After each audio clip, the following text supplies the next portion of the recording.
Hi guys, ఎలా ఉన్నారు? మరో ఇంట్రెస్టింగ్ వీడియోతో మళ్ళీ మీ ముందుకు వచ్చాను. ఈ వీడియో చివరి వరకు చూసి నచ్చితే ఒక లైక్ వేసుకోండి. ఓకే, ఇక వీడియో స్టార్ట్ చేద్దాం.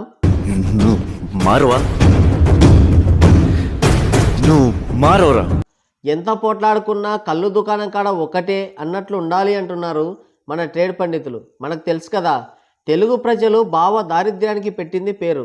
భాషాభిమానం, ఆత్మాభిమానం అస్సలే ఉండవు. ఎందుకు ఇదంతా అంటే తెలుగు సినిమాలను కొన్ని చోట్ల దేకరు కూడా దేకరు. మనం మాత్రం పొరిగింటి పుల్లగుర రుచి అన్నట్లు వాళ్ళ సినిమాల కోసం ఎగబడిపోతుంటాం. మన సినిమాలని దేకని వాళ్ళ లిస్టు తీస్తే తమిళ తంబీలు ముందు వరుసలో ముందు కంటే ముందే ఉంటారు. దేకడం సంగతి దేవుడెరుగు, కనీసం థియేటర్లు కూడా ఇవ్వరు. మనం మాత్రం అడాప్టెడ్ సన్ను, చిన్న పిన్ని కొడుకులు, పక్కింటి పిత్రెగాడని అక్కడి హీరోలని నెత్తిన పెట్టుకుంటుంటాం. సరే, సోలో రిలీజ్ ఉన్నప్పుడు ఓకే, అదిగాక తెలుగు వాళ్ళకి సినిమా బాగుంటే భాషతో సంబంధం లేకుండా ఆదరించే అలవాటు ఉంది, మంచిదే. కానీ మన తెలుగు సినిమాలు రిలీజ్ అవుతున్నా కూడా వాళ్ళది నెత్తిన పెట్టుకొని ఊరేగడం ఏదైతే ఉందో అది చండాలంగా ఉంది. ఈ తమిళ తంబీలకి మన సినిమాలంటే అసూయ, ఈర్ష్య, ద్వేషం. బాహుబలి సినిమాని కొట్టాలని తలకిందులుగా గబ్బిలాల్లా వేలాడారు, వీలు కాలేదు. కనీసం 1000 కోట్లన్నా కొడదామని గింజుకున్నారు. ఇంగువ, వట్టయాన్, తాత లైఫ్, గూలీ ఇలాంటి అద్భుత కళాఖండాలతో విరుచుకుపడ్డారు. జనాలు ఎప్పటికప్పుడు తిప్పికొట్టారు. తెలుగు సినిమాలు రిలీజ్ అయితే కనీసం 10 థియేటర్లు కూడా ఇవ్వరు.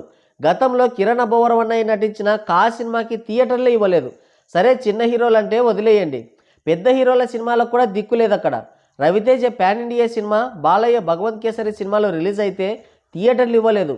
అదే టైంలో తలకాయ మొగుడు, అదే తలపతి విజయంగులం లియో సినిమాకి భగవంత్ కేసరి, టైగర్ నాగేశ్వరరావు సినిమాల కంటే ఎక్కువ థియేటర్లు ఇచ్చారు. మొన్నటికి మొన్న ఎన్టీఆర్ వార్ 2 సినిమా రిలీజ్ అవుతుంటే ఇక్కడున్న దరిద్రులు గూలీ సినిమాకి హైప్ ఇచ్చారు. వార్ 2 సినిమాని వాళ్ళు దేకను కూడా దేకలేదు.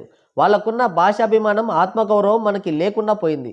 ఎగతాళికి ధర లేదు, కథకి మోకాలు లేవు అన్నట్లు తలా తోక లేకుండా వార్ 2 సినిమాని ట్రోల్ చేసి కూలీ సినిమాని మోశారు. అంటే లాస్ట్కు అది కూడా రివర్స్లో బొక్క పెట్టిందిలే, అది వేరే విషయం.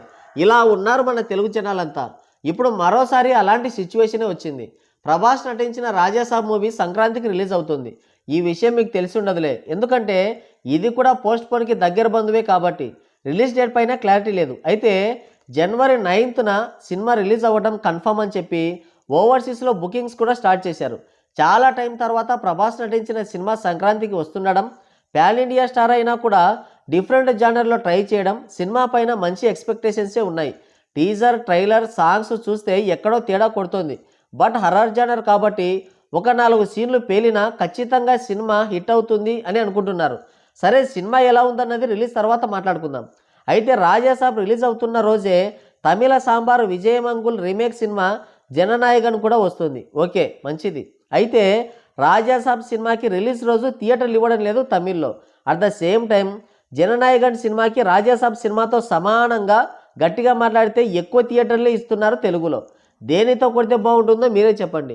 మన సినిమాలకి థియేటర్లు ఇవ్వనప్పుడు వాళ్ళ సినిమాలకి మనం ఎందుకు థియేటర్లు ఇవ్వాలి? అది కూడా ఇక్కడి స్టార్ హీరోతో సమానంగా. అంటే మనకి ఉచ్చం, నీచం, సిగ్గు, లజ్జ ఇలాంటివి ఏమి ఉండవా? విజయమంగుళం స్టార్ హీరోనే తమిళ్ వరకు, కానీ Prabhas national star, pan India hero. టాక్తో సంబంధం లేకుండా 100 కోట్లు వచ్చి పడతాయి. గట్టిగా మాట్లాడితే విజయమంగుళం blockbuster movies equal to Prabhas flop movies. కాదు, అట్టర్ ఫ్లాప్ మూవీస్. అది మనోడి రేంజ్. ప్రభాస్ కేవలం స్టార్ హీరోనే కాదు, తెలుగు సినిమాని ఖండాంతరాలు దాటించి తెలుగు సినిమా స్థాయిని పెంచిన హీరో బాహుబలి సినిమాతో. అలాంటి హీరో సినిమా రిలీజ్ అవుతుంటే అక్కడ థియేటర్లు ఇవ్వరంట, ఇక్కడ మాత్రం కావాల్సినన్ని థియేటర్లు ఇస్తారంట. తలకాయలో మెదడు అరికాల్లో ఏమన్నా ఉందా ఇక్కడ వాళ్ళకి? విజయమంగుళం సినిమాకి ఇక్కడ థియేటర్లు ఇస్తే మన పరువు మనమే సైడ్ కలవలో ముంచుకున్నట్లు. థియేటర్లు ఇచ్చుకోండి, 2 రోజుల గ్యాప్ ఇవ్వండి. అలా కాకుండా రాజాసాబ్తో పోటీగా అదే రోజు సగం థియేటర్లు ఇస్తున్నారు. అవునులే, మనకు డబ్బులు వస్తే చాలు, సిగ్గు, మానం, అభిమానం, భాషాభిమానం ఎక్కడుంటాయి? మనలో మనకి ఎన్నున్నా ఇలాంటి టైంలో అందరూ ఒక్కటిగా ఉండి మన తెలుగు సినిమాలని ఆదరించాలి. ఎంత పోట్లాడుకున్నా కళ్ళు దుకాణం కాడ ఒక్కటే అన్నట్లు ఉండాలి అంటున్నారు మన ట్రేడ్ పండితులు. మరి మీరేమంటారు? కింద కామెంట్ చేయండి. సో గైస్, ఇది వీడియో. మరోసారి మరో ఇంట్రెస్టింగ్ వీడియోతో మళ్ళీ కలుద్దాం. Thank you, take care, bye bye.